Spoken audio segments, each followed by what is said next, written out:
Meu nome é Malena, eu sou uma mulher lésbica. Nossa, eu acho que foi... por volta dos 12 anos, 12, 13 anos. Acho que sim. Eu não me lembro, na verdade, de um momento em que eu senti atração por alguém do sexo oposto. Então, por isso eu joguei uma idade pra trás. A primeira vez que eu me relacionei com uma pessoa do mesmo sexo foi com 16. Mas a atração, acho que entre os 12, 13, 14 anos, por aí. Eu não associava a palavra, né? Mas era... sei lá, eu tinha o pôster da Tomb Raider, da Lara Croft, da Angelina Jolie gigante no meu quarto, eu achava o máximo. E, enfim, eu nunca, quando era criança, nunca parei pra refletir, mas acho que deve ter sido por essa idade. Durante a minha infância, bem criança, assim, entre os 10, 12 anos, não. Os primeiros julgamentos que eu lembro aí foram depois de eu me assumir na adolescência, no ensino médio. Depois que eu me assumi, sim, tiveram algumas situações. Então, por exemplo, eu comecei a me relacionar com uma pessoa, hoje um homem trans. Na época, não sei como falar disso, mas... Enfim, não tinha se identificado ainda como um homem trans. Então, às vistas das pessoas, era um relacionamento lésbico. Mas eu não tinha assumido isso, por exemplo, para minha escola. E me viram no shopping de mão dada com essa pessoa. E aí, enfim, levaram isso para a sala de aula e foi meio caótico.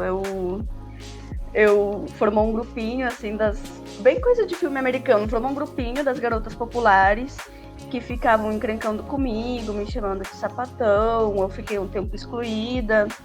Aí, por sorte, eu tinha uma amiga que era muito próxima, ela continua sendo minha amiga muito próxima, e eu fazia parte de um grupo muito diverso também, que já tinham homens gays, mulheres bis, então essas pessoas me acolheram, eu não fiquei sozinha. Mas a escola foi um ambiente bem complicado por causa disso. Eu sofri muito bullying por me relacionar com mulheres. E na rua também, por exemplo, já aconteceu também quando eu tinha 17 anos, isso. Eu estava num parque, sentada assim com uma mulher, com uma menina, né, com a pessoa que eu estava ficando. E, enfim, a gente tava conversando de mão dada, a gente não tava se beijando nem nada. E aí chegou um segurança e falou que a gente tinha que sair dali, porque tinham crianças e a gente não podia ficar naquela região. Aí, enfim, a gente saiu, só que essa cena me marcou muito, porque eu lembro que do lado tinha um casal hétero se pegando muito, assim, mas muito. A mulher tava no colo dele e nada aconteceu, eles continuaram lá. E que mais? Nossa... Na rua sempre acontecia. Já aconteceu de eu estar também andando de mão dada, indo pro cursinho com a minha namorada da época, e um cara passou e puxou meu cabelo. E me xingou, assim, de sapatão. Mas isso, tinha na rua, mas o principal, assim, o que era mais recorrente era dentro da escola, nesse período quando acabaram me tirando do armário. Não, isso da escola é muito bizarro, sei lá, eu fui falar com a psicóloga da escola. O que não faz sentido, e não era uma conversa da psicóloga de como você está se sentindo de receber esses ataques, Malena, mas você sabe o que você está fazendo, por que você quer andar de mão dadas com outra mulher publicamente? E aí é sempre esse discurso meio estranho, que nós queremos te proteger porque é perigoso você demonstrar afeto em público. Mas o problema tá sempre comigo, assim, em demonstrar afeto com outras mulheres. Eu que tenho que tomar o cuidado de não sair em público, porque senão eu vou ser atacada. E aí o problema não, você tem o direito de... Não é assim, você tem o direito de sair, o problema são os outros que estão te atacando. Nossa, não. Senão minha irmã ia ser lésbica também. E ela é o padrão hétero. Tinha aquele velho argumento, né, que se influenciasse de alguma forma, todo mundo ia ser hétero. Porque a gente cresce vendo os relacionamentos heterossexuais de maneira muito mais explícita do que relacionamentos homoafetivos, enfim, outras formas de relacionamento. Enfim, não é, né? O que aconteceu, que eu gosto muito da minha criação, é que eu cresci num ambiente já meio LGBT. Então, uma das melhores amigas da minha mãe era uma mulher lésbica, que sofreu muito quando ela se assumiu, ela foi expulsa de casa, enfim. Foi toda uma questão, e minha mãe apoiou, enfim, e eu cresci com ela.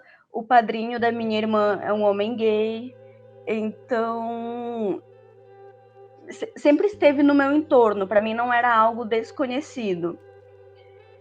E aí o que aconteceu foi que em determinado... Por isso, quando eu percebi que eu estava gostando de mulheres, para mim não foi uma questão, como para outras pessoas que eu conversei, eu sei que foi. Para mim foi só algo que aconteceu. Tem essa mulher aqui, eu gosto dela, a gente vai começar a ter um relacionamento. E aí na hora de me assumir, eu não fui e falei pra minha mãe, eu sou lésbica. Eu fui e falei, estou saindo com fulana. Aí essa até é outra história que pra mim foi meio chocante, porque minha mãe não recebeu bem, então entrou em outro conflito dentro de casa. Mas eu me assumi, sim, a partir do momento que eu comecei a sair com outras mulheres, eu falei pra minha família, eu falei pro meu círculo próximo. Foram anos muito difíceis em casa. E depois, assim, de uns 3 anos que eu me assumi pra ela já estava começando a aceitar mais tranquilamente, mas ela falava, eu só não quero que vocês fiquem andando de mão dada na rua, porque eu tenho muito medo do que pode acontecer com você na rua. E eu era uma adolescente meio revoltada, assim, e aí eu falava, não, eu vou andar de mão dada na rua mesmo, e se eu tiver que apanhar, eu apanho, e se alguém quiser me bater, me bate, e se quiser me xingar, eu xingo de volta, que não sei o quê, nananã. E eu era revoltada, assim, sei lá, eu acho que eu tive muita sorte, porque eu realmente respondia de volta quando o pessoal encrencava comigo. É algo que hoje mais velha eu entendo essa preocupação, mas eu também acho que é importante demonstrar afeto em público. Eu acho que isso faz parte de entender que existem outras formas de afeto. E eu fico feliz de não ter me escondido, assim, de ter tido coragem de ficar andando de mão dada, sair em encontro romântico e tudo. Eu lembro uma vez em casa, coisa de otaquinho, né? A gente se reunia todo mundo um dia antes do evento pra, sei lá, terminar de fazer cosplay ou terminar de organizar coisa de sala temática. E aí tava todos os meus amigos, sei lá, devia ter umas 5 pessoas, todas mulheres e um homem gay, e a gente colocava os colchões todos no chão e dormia todo mundo junto. E uma dessas mulheres era a pessoa que eu tava ficando. E aí, sei lá, dormiu a pessoa, eu e uma outra amiga minha do lado, assim, e sei lá, e outras pessoas do lado. Meu Deus, no outro dia minha mãe acordou, e aí ela viu que eu tava dormindo do lado das pessoas que eu tava ficando. Nossa senhora, ela me acordou a pontapés, assim, o que tu tá fazendo, dormindo do lado, e se teu pai acorda, e se teu avô vê, que não sei o que lá. E é isso, meu avô tava em casa. Ela assim, não, porque teu avô, ele vai ficar nervoso, ele não entende, ele é velho. E meu avô é a pessoa mais tranquila do mundo, então procurando desculpas. Não, e também não fazia sentido, porque, enfim, era isso, era um monte de adolescente dormindo no chão. Não tinha nada sexual naquilo. Deve ter acontecido, mas eu não lembro, assim, a coisa que mais me marcou, na verdade, quando eu via enfim, quando nas coisas que eu assistia, é que quando tinha personagens lésbicas, todas eram muito masculinas. Ou, enfim, todas agiam de maneiras muito diferentes das que eu agia. Enfim, eram diferentes níveis do que a gente associa à masculinidade, né? E isso pra mim foi uma questão real na minha adolescência, porque tinha toda uma coisa de pra você ser lésbica de verdade, você tem que quebrar com esse padrão da feminilidade, que não sei o que lá, isso lá. E eu nunca quebrei com esse padrão da feminilidade. Então, quando eu via lésbicas na televisão e todas tinham cabelinho curtinho, ou enfim, performavam masculinidade, Eu ficava meio triste, assim, eu ficava me questionando, nossa, será que eu não sou lésbica de verdade? Ai, meu Deus, será que eu tenho que cortar o meu cabelo curto? E eu até tentei, assim, eu passei por um período em que eu usava as roupas tudo larga. Enfim, é isso, né? Coisas de adolescente procurando aceitação. Isso é muito bizarro, assim, como a gente se prende também a essas caixinhas. Então, por exemplo, eu também, quando eu me assumi lésbica e comecei a me relacionar abertamente com mulheres, tudo, nossa, se eu chegava minimamente, me sentia atraída por um homem, eu ficava assim, não posso.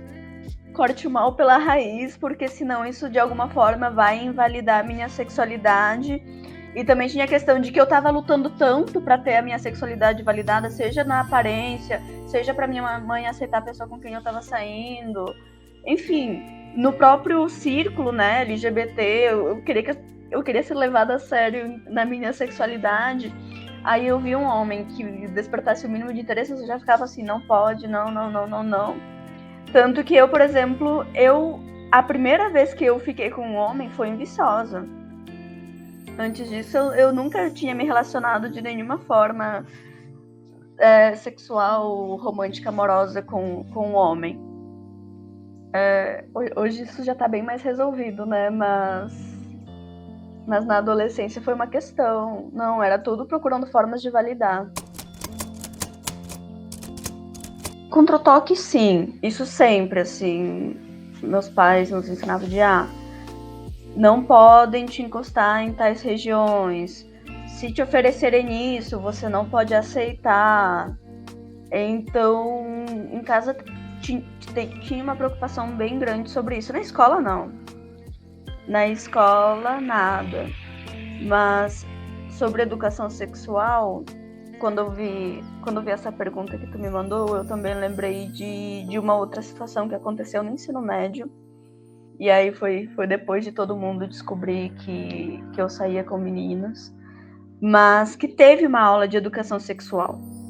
Levou todas as turmas de ensino médio, foi o professor de biologia que fez a aula, só que foi uma aula de educação sexual para relacionamentos heterossexuais. Então, era isso, métodos contraceptivos, como usar camisinha masculina.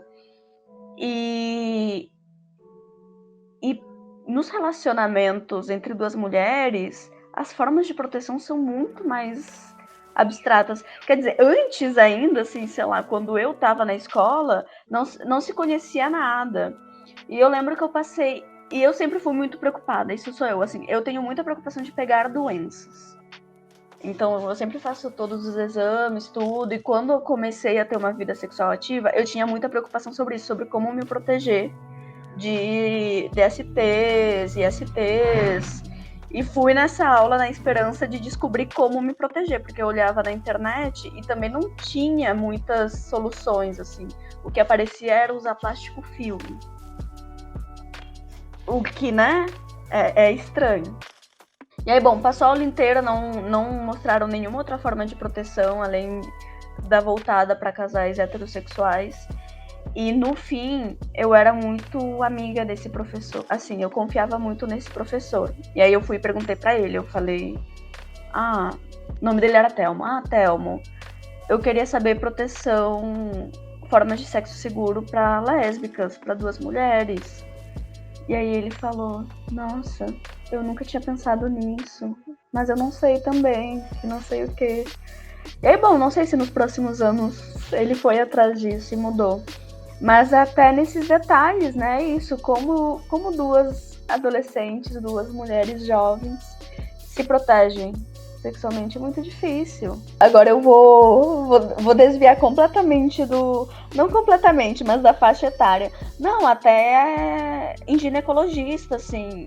Nossa, é muito difícil para mim encontrar ginecologista que saiba atender uma pessoa sexualmente ativa que não se relaciona com homens.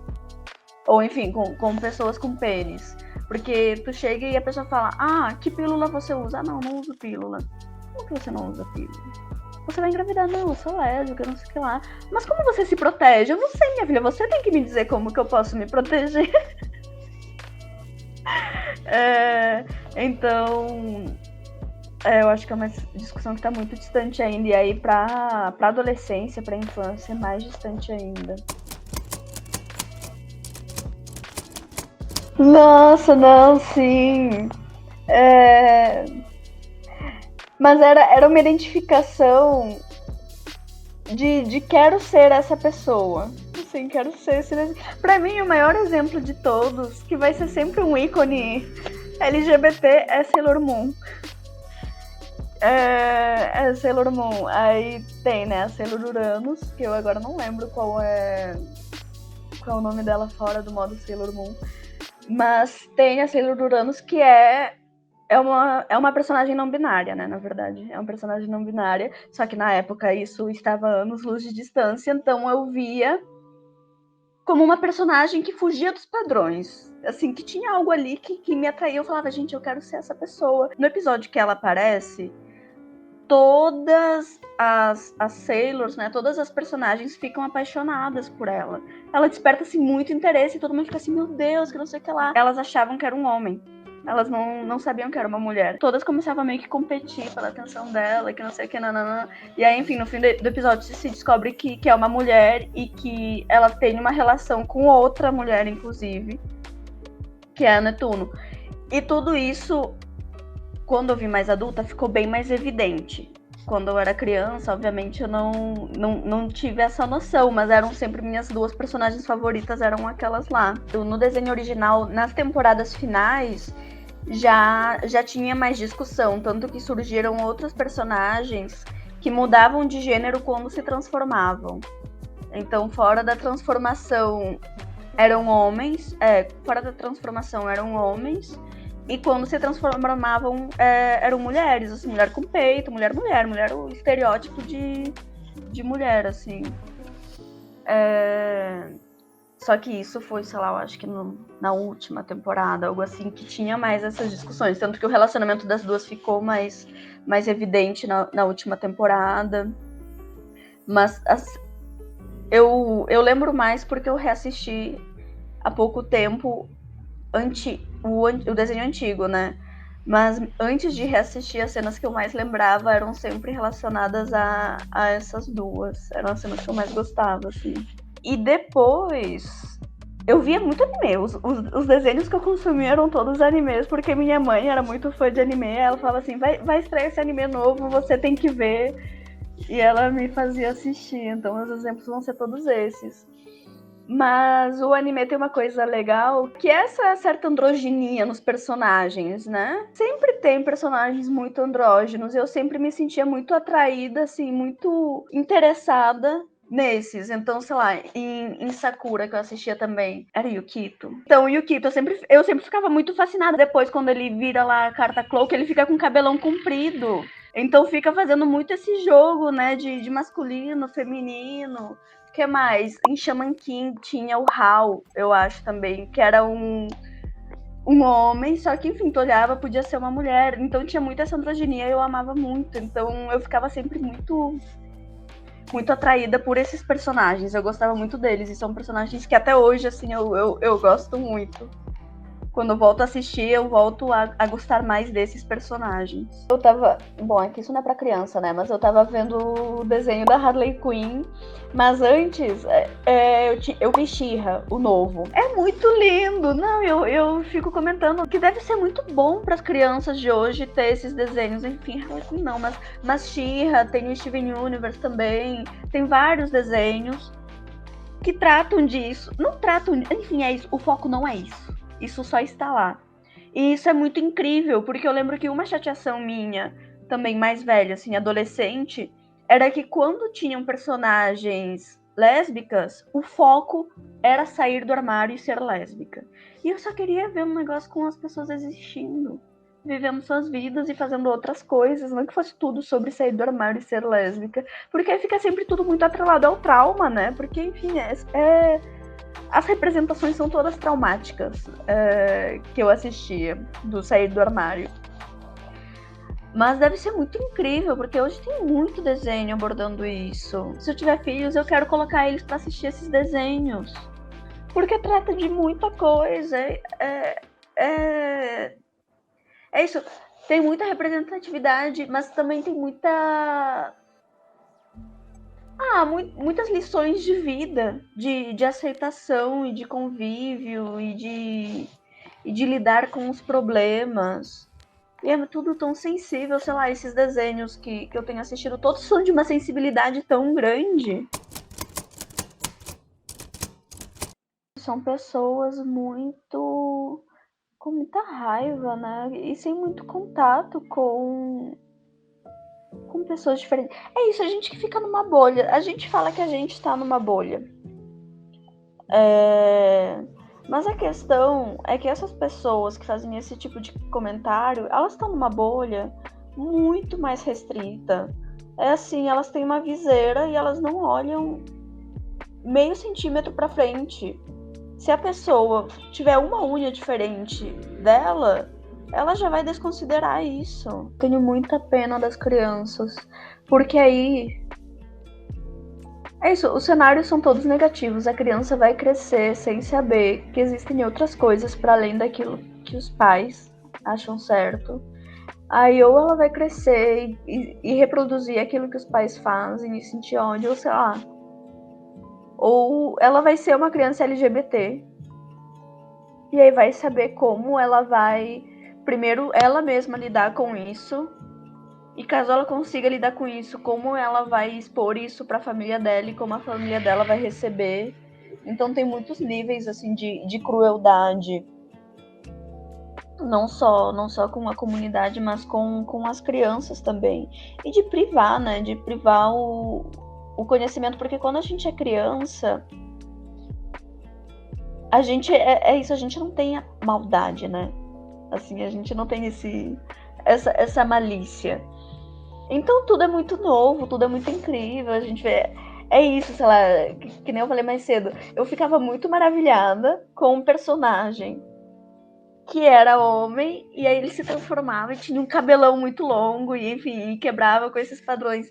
E eu ficava assim, meu Deus, isso é muito incrível. E, gente, eu não ficava maliciando isso da forma que nós adultos começamos a maliciar, né? Eu só achava muito impressionante. E eu acho que muito da minha liberdade sexual e pessoal mesmo, não só sexual, mas de eu me sentir confortável em querer performar algumas coisas em algum momento, em outras coisas, em outro momento, vem do meu contato próximo com esses desenhos que criavam essa ambiguidade. E que, enfim, o foco não era isso era só uma coisa que acontecia, era uma coisa que me chamava atenção e que hoje eu associo a esse resultado positivo em mim. Que é isso, eu consumia muito anime, né? Depois eu comecei a baixar, não via só os que passavam na TV. E enfim, pelo menos os animes que eu consumia tratavam da questão LGBT mais ou menos abertamente. E nossa, me ajudaram muito a me aceitar e ficar de boa e enfim, ser como eu sou.